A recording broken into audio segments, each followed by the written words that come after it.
Cavalier faithful, welcome back to Cavs Encapsulated over here on the Cleveland Pulse. We had a little bit of a hiatus, still been putting content out, but finally got through the holidays, sitting down together, your favorite three Cavalier fans. I'm Jeffrey, Justin's right next to me, Logan's down below. We just talk Cavs basketball. That's it. We're fans first, we're analysts second. We try to be fair. We try to be reasonable. Just throw us a subscribe. Make sure you're hitting that like button. Comment down below. What do you want to see from us in the future as far as content? Do you like Cavs Encapsulated? What should we implement moving forward? And tell us just thoughts on the episode.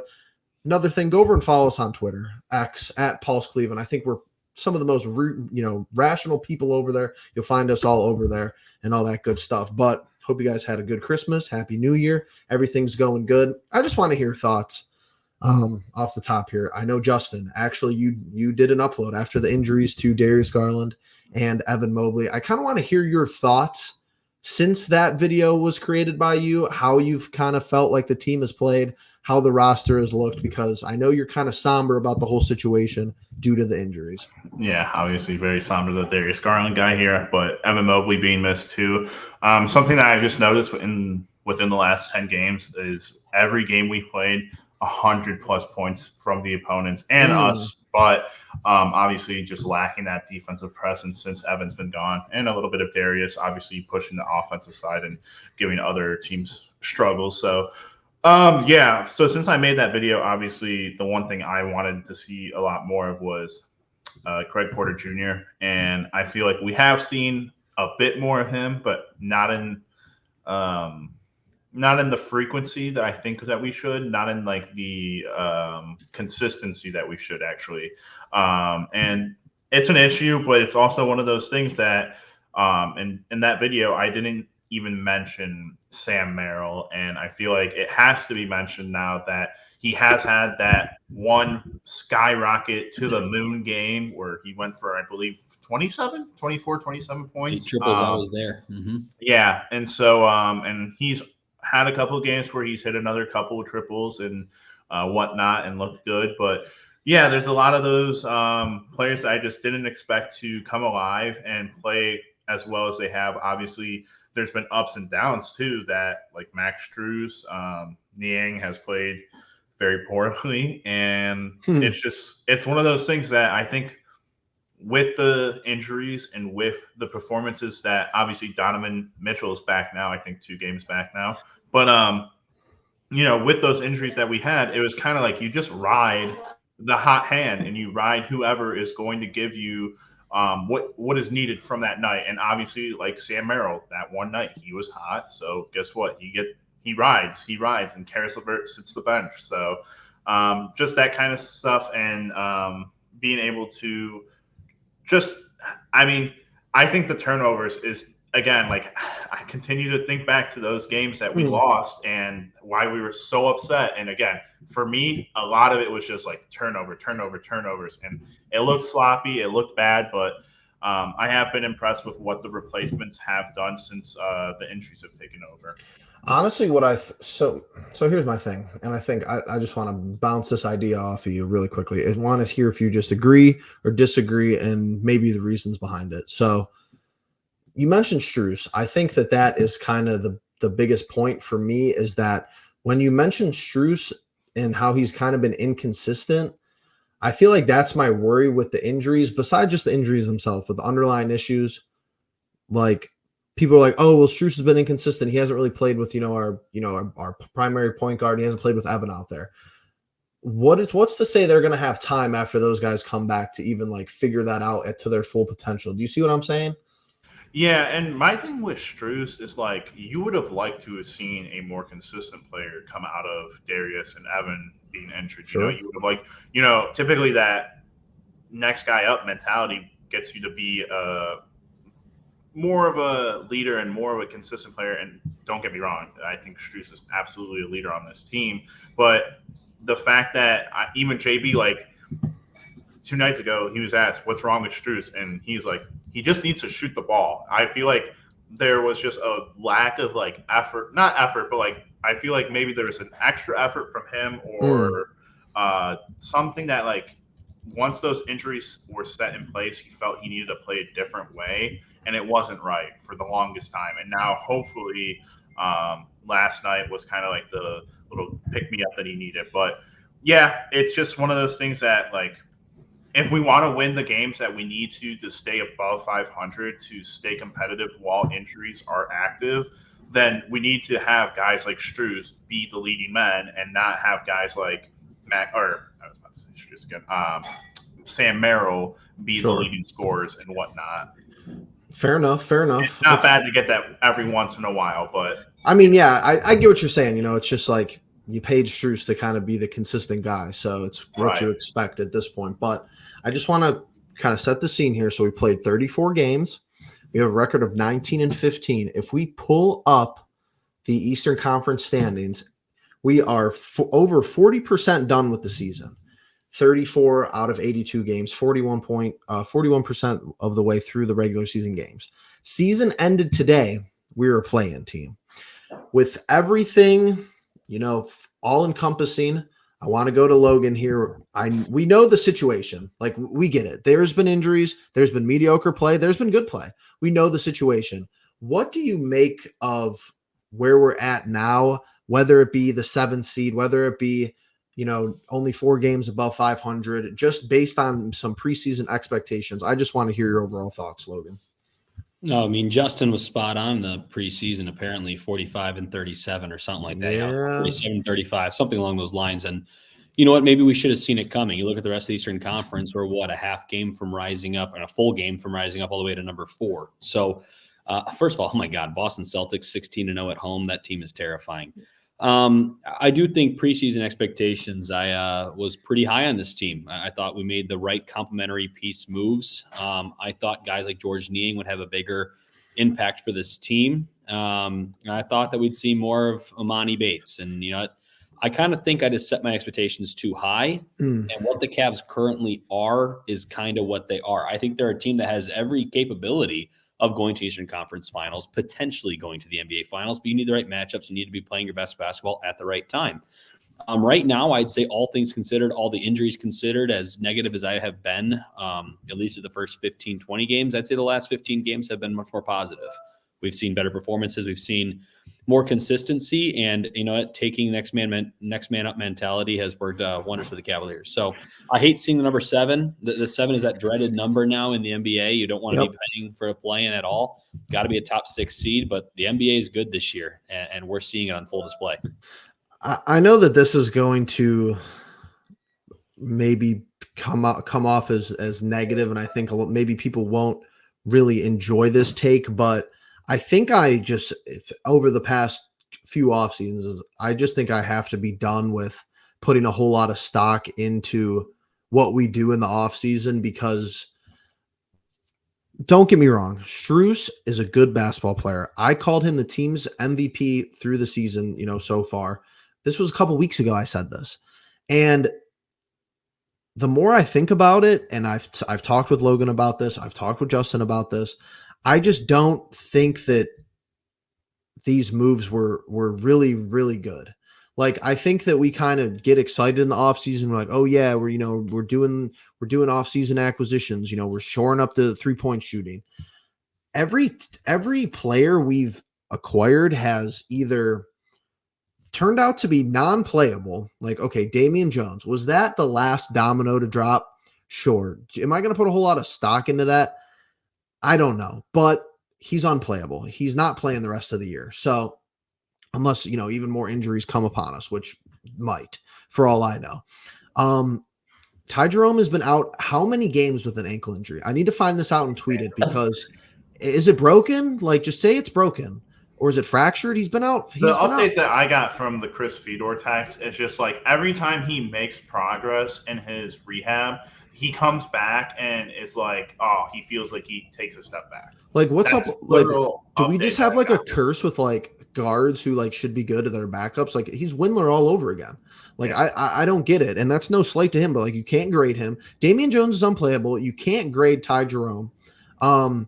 Niang is getting to that point for me, and it's kind of crazy paying him 8.5, 9 million, however much we're paying him. It's kind of crazy to think that. I don't even think Niang has been unplayable, I think, for the last couple of games. And I know that's harsh, and I know this and know that. I don't know. He's not playing good basketball. I don't think he's out of his role. Everyone's out of their role though. I don't need that. Strus, I think Strus has been fine. I think you're going to look back. Hopefully I'm wrong, but I think you're going to look back at the end of this year and be like, oh, Strus's numbers this year are like not good for his career. And that's kind of a slight to like signing a guy. Like you don't pay a guy to be better than what we had last year. Is he better than Chetty Osman? All love the Chetty Osman. He's better than Chetty Osman. But it's like, I'm not paying, you don't get your salary because you're better than who we had last year. I'm paying you the salary because I need you to be who I need you to be this year. I don't need you to be a tick better than Chetty Osman. But with all that being said, Justin, do you think that those are valid talking points? Like it's like last year's offseason. Like you basically get a pass for Donovan Mitchell, and that's cool. And I'm glad you pulled the trigger there, actually, because you made a big splash. But you didn't do anything last offseason besides that either. Yeah, and I want to start off with the first part is how many times in how many videos leading into the free agency did I fucking talk about Kelly Oubre being like a number one guy we should go after? I need all the scouting reports from every team in the NBA for why that guy lasted so long on the market and is playing as well as he is on a team that he has no right like being a third or fourth man on right now. Anyways, yeah, you look at last year and last year's move of signing Ricky Rubio for 3 years. He does not play well last year, and now he's retiring. Ricky, congratulations on retirement. That's great and all. Your contract, I heard, is going to be converted into CPJ money, so that is also good. Dean Wade, who is, again, when you get to full strength, is he playing on this team? Is he getting minutes back? Who knows? And then you move into this year, and you're like, all right, Damian Jones, Ty Jerome, two guys who, like Jess said, are unplayable, ungradable. And Niang, who, yeah, like Jess says, I don't know that he's unplayable, but he's a minus. He's a minus when he's out on the floor. Definitely. And it's just like the same issue like everyone had with Kevin Love, except Kevin Love rebounded the ball consistently on this team. And for me, like, that's a ton of players that you're like, in the last 2 years, signed and thought presumed roles on this team not really working out for you. So I do believe they're valid things to talk about. I just like, as long as the team survives with what it's got, it's going to continue to be like, oh, well, it works for now. My thing is like, yes, they work for now. They look good now. Like, let's not be like, in the last 10 games, this dude is playing absurd like this, blah, blah, blah. All right, I get it. Yes, last 10 games, no Darius Garland, no Evan Mobley. What happens when those guys come back? What are those stats when those guys are there? When the guys ahead of them are playing, and we're not going to see the likes of Sam Merrill or we'll probably see CPJ, but like at the end of the day, like he's the one with the least amount of minutes that I see at most times. So it's just one of those things that I feel like people need to stop the bullshit about just like, oh, in the last 10 games, Karis LeVert's blowing it up. Like, yeah, of course he's blowing it up. He does every year for the last 3 years. But it's just like whoever you are, like I would hope so. Like two out of our top 4 scoring options are hurt. Like it's 20, like it's not the 80s. It's with the amount of possessions, the amount of shots that are taken in 2023, 2024 basketball. Like, yeah, I hope with Garland and Mobley out, you could average, 11 points a game. It's not rocket science. Logan, how do you feel about these assessments? Is it a telltale sign that we're somewhat in trouble as far as this season goes if we are like pounding the table for CPJ and even Amani? Like, I know rookies have made an impact in championship teams. Pretty sure Denver had a rookie last year. Well, Christian Braun, wasn't he a rookie first year? Like, I get it could work, but like, isn't it kind of like, all right, you're asking guys on a 2-way contract to kind of like come and be your savior? It's a little startling. Well, I mean, I'll tell you this much. First, I think Max Strus has been worth every penny. And I know that his stats aren't quite where you want it to be, but when he's on the floor, we're a positive team for the most part. And I like him on this Cavs team. I agree. Everyone else, though, I'm with you. I mean, Jeff, I'm looking at our messages right now from the other day. Or, yeah, and a novel. I write a lot of novels. I texted you who I think can truly contribute and play on this team regularly, and I know what I'm going to get. Donovan Mitchell, Darius Garland, Evan Mobley, Jarrett Allen, Max Strus, Craig Porter Jr. Yes. and I said to a lesser extent, Karis LeVert. This is what I said.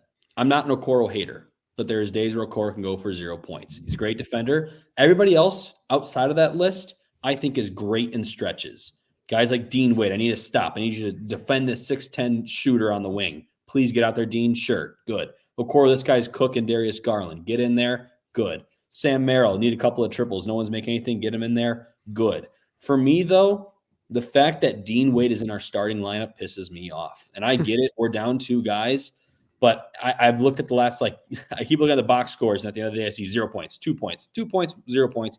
I'm like, I need a little something because I get it. That's not Dean. His role isn't to score on our team. But with all of the injuries we have had, I expect you to step up and get 10 points, knock down 2 triples, something like that. George Niang is a head case, right? There's days where I even texted you.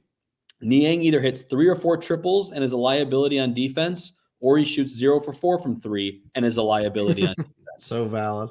I mean, listen, if he's knocking out some points to make up for some of his defensive woes, that's fine. I can play George Niang. But that's why I said the only guys that I truly trust to play every game, and I'm talking 20-plus minutes, 17-plus minutes, is Mitchell, Garland, Allen, Mobley, Strus, CPJ, LeVert. Everybody else, I can get stretches. I can get little segments, little moments. I don't think they're bad players. I just feel like we need our very best out there. And JB makes all this bull crap up at the beginning of the year saying you're going to play 10, 11 guys. I was excited about that. Let's see what we have on this team. No, he plays the same 8, 9 guys, and then we'll throw in some garbage time guys. Damian Jones is horrible. The fact that Double T is a good story this year is actually a problem for me. That's a problem. I totally agree. You mentioned that we're relying on a guy like CPJ, a 2-way contract. At least CPJ is one of the most skilled players on our team. I'm not talking about points and all that. I'm talking most skilled players on our team. CPJ has that. Tristan Thompson's been solid, real solid as a backup big. For me, it's I was yelling at Christian Wood, right, Justin? I know he's not playing great at the Lakers right now, but in this role with this Cavs team, I think he could have been effective. Kelly Oubre, you and I were going back and forth, Justin, about bringing a guy like Kelly Oubre. Oubre's averaging 14 points a game. I would love that. I would adore that. And he has the capability of Oubre would be starting over Wade 100%. Yep. At this very moment, but I stand by the fact that I don't get it. I'll stand on a fucking podium and take whatever shit is thrown at me. I still think that dude should be a starter at the 3 for us, but no one's gonna tell me why not. I don't understand what was the issue with them. Second thing, really quickly, just to hop in here. I don't think I ever told you guys about the one day on Bally when I was watching the game, and it was early on in the season, and they're talking about the group as a whole coming in and all the new pieces and whatnot, and it's the players. They're asked who's the one guy that surprised you with how good they are or whatever, and they all go around and they all say a bunch of different names, and a couple names get said twice and whatnot. Not one person said George Niang. I remember this segment. I should have known right there and then that it was never going to be a minivan jersey in my future. I remember this. I remember this segment, Justin. Oh my God, minivan. Oh. Ever since we officially changed his name to G-Wagon, he's been trash. How about we get it? How about we change it again? Not minivan. How about we just call it refrigerator? Because he can't move his feet. He can't go. He couldn't guard a cone. He literally could not guard a cone. And I get it. Oh yeah, it's tacky. Personal attacks. I just need to get him out of the way. And this, Justin and I are talking before we even hit record. I'm over the point where I have nothing negative for these guys in my heart of hearts. Sometimes they piss me off. It's sports. When you watch a game, when you watch a team, you're a fan. Sometimes the players are going to piss you off. It's not how it is. At this point, you have pieces that it just doesn't make sense. Me and Justin are in a full form conversation before we even hit record that what you're looking at right now is peak LeVert. He wins you some games. He's not very good other games as far as efficiency. I think he was 0 for 3 or 0 for 4 last night. He played 1 minute of basketball. You're going to get stretches of that from him. But this is how he thrives. Put him on the court when Donovan goes off and let him be the main ball handler. You're never going to get that with Garland and Mobley back, and you shouldn't. You should not be prioritizing Karis LeVert getting touches over Darius Garland, over Evan Mobley. Should not be happening. He doesn't work. Look around for trade packages. it's not anything personal. He just doesn't work. Number two, you're going to have contracts coming up this offseason. I know people don't want to talk about it, but you kind of have to make a decision with Okoro. A lot of teams make decision the trade deadline before, an extension or before, contract decisions have to be made. I think Okoro has played pretty good basketball. I still think the narrative on him is way overblown and overinflated, and I always will think that until he really, really, really shows me something. But he's going to have to go 10, 15 games averaging like 17, 18 points, if not more. I don't really think he's an elite defender. Oh, you got all these data points where they show the graph. He's the best perimeter. He don't lock anybody up. Basic guarantee, in my opinion. Sure, is he maybe our best perimeter defender? All right, okay. We could give him that award. We know Donovan Mitchell don't move his feet, and we know Garland, that's not really his game. So congratulations. But I just don't like where this team is at right now. And I sit here and watch the games, and this is my last part of this little rant before I throw it to everyone to pick it up. And I feel really bad about saying this. It actually hurts me being a Cleveland fan deep down inside. And I don't want to say it, but I have to get it off my chest. This team is just boring. I really don't enjoy watching them play. And like I said, it pains me to say that. I liked watching them play more last year. I liked watching 2 years ago a lot better than this year's team. And I can't believe I'm saying that because we have the injuries, we have the all-star caliber players, but even the team that was in the playing game, and I know that was, expectations that were a lot lower, I felt like it was more fun, more Cavalanches than this year's team. I watch these games and I'm just like, it's kind of boring, and I hate for it to be that way. I don't know if anyone else is in that camp. I know, Justin, you've been kind of, injuries have kind of, maybe kept you disinterested more than you would be. But am I just alone in this? I think it's, 82 games is a lot of games in it is any sport. And I feel like you're not as locked into those types of sports when injuries happen. Whereas the Browns, who have probably, and the Browns are just must-see TV. So right. But, that would be like, Nick Chubb goes down and people are like, man, the way that some people are playing and how the team's going, not looking good, start to lose interest. Okay, well, they keep playing well. But, man, are some of these games stinkers to watch? I mean, for God's sake, some of them nail biters, hard to watch. But, man, did we still win? Yeah, we did. I think that's kind of the same thing here. But I could understand that, when Donovan isn't playing his best and he's taking some bad shots, he ruins the little love loss there.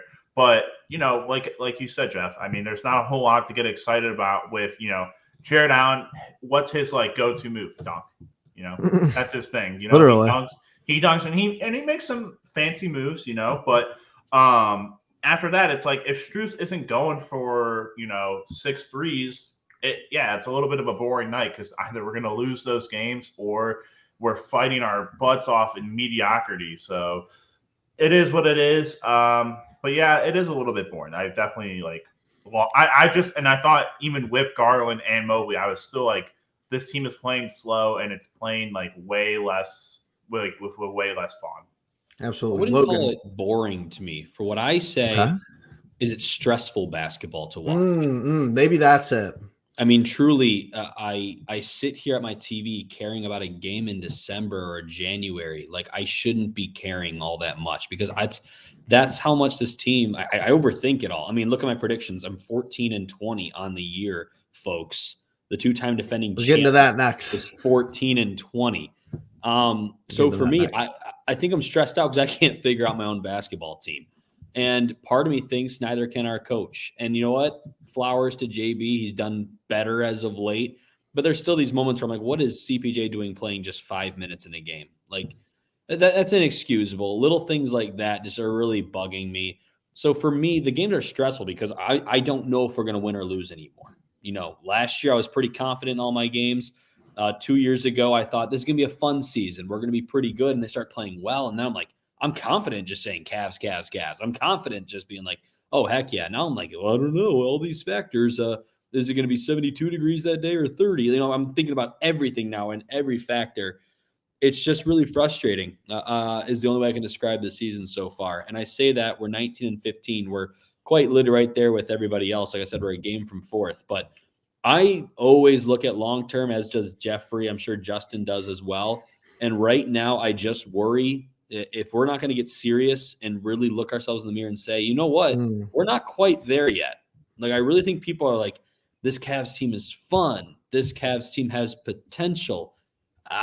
Potential is cool when you have a giant window like the Thunder. That team has potential. Now that team can be really good. Potential's not a strategy. Potential is not a strategy, though. They have three young studs. They have draft picks galore. They've done a great job, and the Cavaliers have done a good job. But there's not the potential and the freedom like people think there is, and I think that's why I'm stressed because I'm already thinking about next season. You shouldn't think that way, but every single game, it's not that it's boring.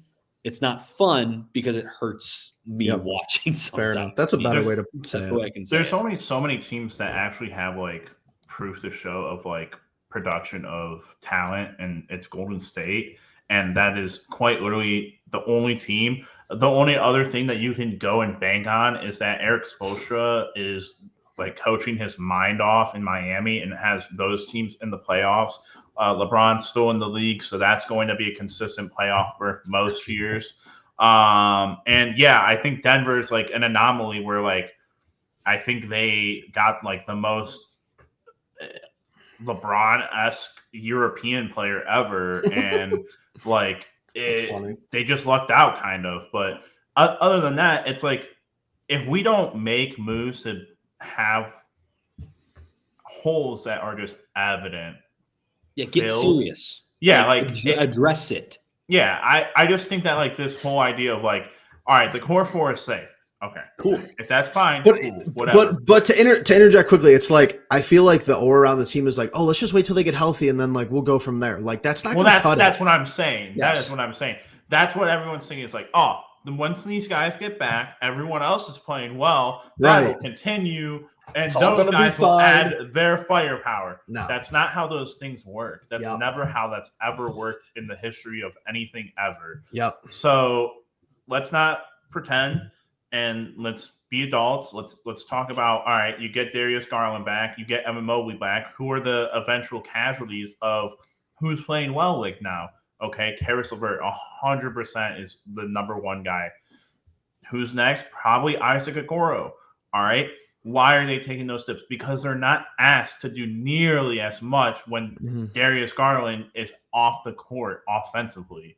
All right. So their defensive stuff is the next biggest thing. They're both good defenders. Congratulations. I don't think they play to the level of defensive player of the year or getting nominated for first or second team all defense. So get rid of them or at least do something with them that we're not wasting minutes for valuable rotational pieces. That's always been my issue. It'll continue to be my issue. But when you have these injuries, you can't justify shipping them away for, a piece that's probably not going to help you win games while others are out. So very good point. Very good point. Frustrating. Definitely frustrating. So I think we're all on the same page there, which is good. But with that all being said, on our kind of winding down this episode, we're going to Logan's favorite thing that we do, and it's our predictions. And I'm just like, stupid. This is a dumb game anyway. This just shows how long we haven't went with an upload with all these games. But little recap, Justin's here in the highlighted.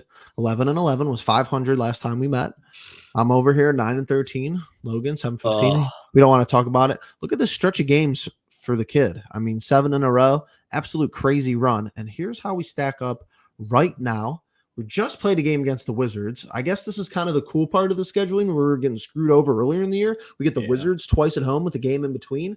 Should be the two freest wins of the year. When we look back on the season, I'm pretty sure that yesterday's game was the largest win. I could be wrong, but it literally has to be. These should be the two biggest wins of the year. I don't care about the injuries. This team is terrible. This team might be worse than Detroit somehow. I can't believe that. Can't believe I said that.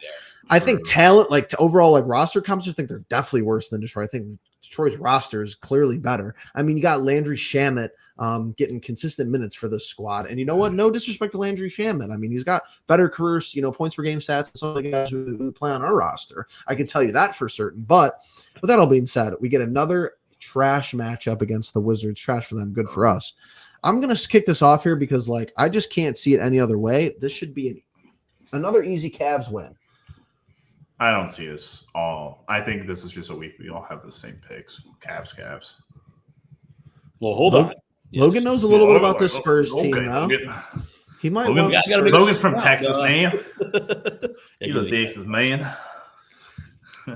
brutal. Logan, Brutal. is this We're accurate? hearing- Is this we're hearing. accurate? Is this accurate? Are you picking the Cavs in the first Yeah, game? we're going to go Cavs and Cavs. It doesn't There we really go. matter. I'll be wrong anyway. So Yeah, and because of this, we were all going to be wrong now. The Just Bird so app will good. be absolute turmoil if we lose one of these games. Yeah. Turmoil. Definitely not the Spurs game, but You- the Wizards game for sure. You will be no, Justin. The Spurs are terrible too, though. Spurs only have like They're 6 bad. wins too. I'll be Wemblified though. if we were in San Antonio, I'd say Spurs. We don't have Evan. Man's just said Dude, Wemblified. we I guess. we could have watched Wemblified. Evan stuff him so many times. Do you know Evan Mobley Allen would should go for literally- like 40 and 20 that game, right? Dude, Allen, he's so easy to block. If you're Playing good 7 basketball though. yeah, he's playing good. He's a good Playing player. great But like, if you're Evan Mobley, you probably eat him alive. To be honest. I don't know. I'd be curious. It was a matchup definitely upset that we were missing, but I don't know. Cavs just weird spot. I don't know if it gets fixed anytime soon. Oh, I you don't know. go to that game?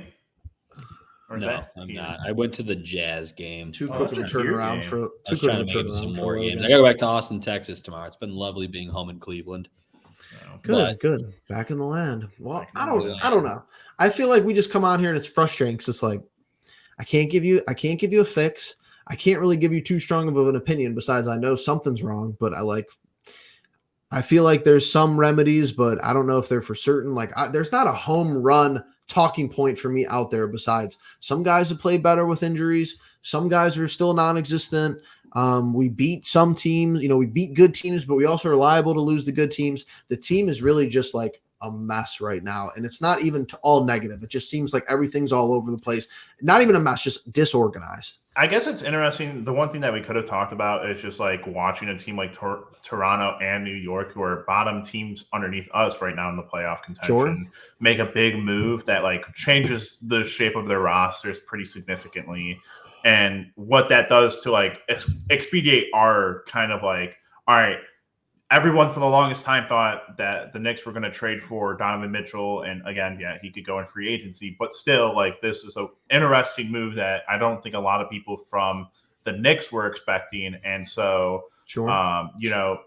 maybe this does something for a team like us where we're playing with guys, we're playing with Jeff. It's house money, right? That's how the expression goes. Technically. And, I think guys like Harris LeVert and Isaac Okoro, who have most definitely played above expectations through this stretch of games, they're so viable to just being shipped off for one like really good 4, backup 4 or 5, or a 3 that slots in a lot nicer than some other pieces. But again, who knows? Yeah, I mean, my understanding is the Knicks didn't want to play or pay Emmanuel quickly in the offseason. So I think there's guys on our team, guys like Okoro. Do we want to pay him in the offseason? You got to entertain it. And the point I'll leave this with is, yeah, I am pleased with how the Cavaliers are playing lately. Honestly, I can't really fault them sometimes when it's the injuries are what they are and we have an incompetent head coach. But what I can say is, like Justin just said, all the NBA has no idea that the Knicks were going to get rid of RJ Barrett. Weren't they chanting RJ? The NBA is the most playoff unpredictable major sport. I get it, but my point is Knicks fans loved him. Right. Knicks loved him, and suddenly he's gone. And I get it. Like, step up and make a move. I applaud you. I admire you. But that's what I'm saying. Everybody, Cavaliers, it's not just Cavs fans. There's people all over saying, what is it? This Cavs team's underachieving big time right now. Yep. So for me, you can't be afraid to at least admit that not everything is perfect. I love the Cavaliers. I think this team is a solid team. But if you are serious about being champions, this team, as it's currently constructed, is not a championship squad. I don't think it's far from it. I think that there's pieces there that are right. But if you're going to sit here and tell me everything's happy-go-lucky, this guy has potential, this guy's playing well today, this guy's doing just God's work out here. I'm not going to buy it. I'm not going to buy it. This team right now, as it's currently constructed, has potential to be a 3 seed or an 8 seed, and I hate that. I'd rather just be terrible. I want to know what my team is. I hear what your What did I talk sentiment to you is. guys about? First 20 games in, you find your identity. And I think I said this last time. We haven't had a podcast for weeks. My last point was about identity. I'm still talking about identity. It's almost 40 games You in. can't figure out your identity at this point in the season. You start running towards potential mediocrity, running towards, like, remember the Joe Johnson and Josh Smith Atlanta Hawks teams of the day? Oh, yeah, good team, playoff team. They're not going to do anything else. Yep. We're in that vein. We're definitely in that vein. That's where we're starting to head if we don't start figuring out who is part of this future, who's ready to roll. Tangent. There you go. But you get what I'm saying. I know you always want to think the best. This is the last point, and then we'll wrap up. You always want to think the best, being like a fan of your teams. But in basketball, other sports as well, but in the NBA, when you are a small market team and you have a high level basketball player, some may say superstar, some may say budding elite, let's say like Donovan Mitchell. You have to play to another level of standard because we are the first thing on the chopping block where people in the media want to get their clicks off. How many articles do you even see recently? Oh, Miami Heat's interested in Donovan Mitchell. Oh, the Knicks trade, that doesn't totally write off, Mitchell going there. When you play at an average level, people are going to be writing, oh, Mitchell this, Mitchell that. If we were first or second seed or third, like you said, Logan, in the East, nobody's saying anything. Mitchell's happy, the Cavs look good, this and that. When you're in a big market team and you don't play very good, they're still just trying to figure it out and blah, blah, blah. I mean, how many passes James Harden got in big cities where it's like, people are defending him saying, he's going to get it figured out. And, this and that, and the Nets super team, bigger markets. When you're Cleveland, you don't have this luxury. You need to be 10, 12 games above 500, not 4. 4 is not cutting it. And you don't know what this does to people's, psyches and people's mentalities. Maybe Mitchell, starts hearing these things. Yeah, maybe I don't have a chance to win here. Maybe I'm not too thrilled being here. Maybe it's time to move on. That's just what I want to leave us with. You're held to a different standard being the small market, especially when you have a guy who could be considered a superstar. But with that being said, great episode, gentlemen. Glad to be back. Cavs Encapsulated episode 9 in the books. Kind of just like where the Cavs going to go from here type of energy tonight. And yeah, we'll be back. We'll be back in the future. Quick thing. Go on. Got to send a thank you and a shout out to Ricky Rubio. For sure. Wish him all the best in retirement. Honestly, one of my favorite Cavaliers, and he played for us for really a year and a half at the end of the day. Yep, kind of a startling exit for him. Feels really bad actually, with kind of how everything transpired. I know Justin shouted out earlier in the episode too. I made a point to respond to his tweet today. So just glad he's doing better. Hope he'll be all right moving forward.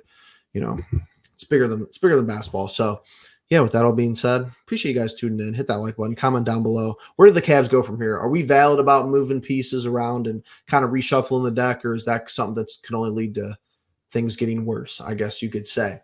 But yeah, thanks for you guys tuning in from start to finish. And with that being said, we appreciate you being the pulse of it all.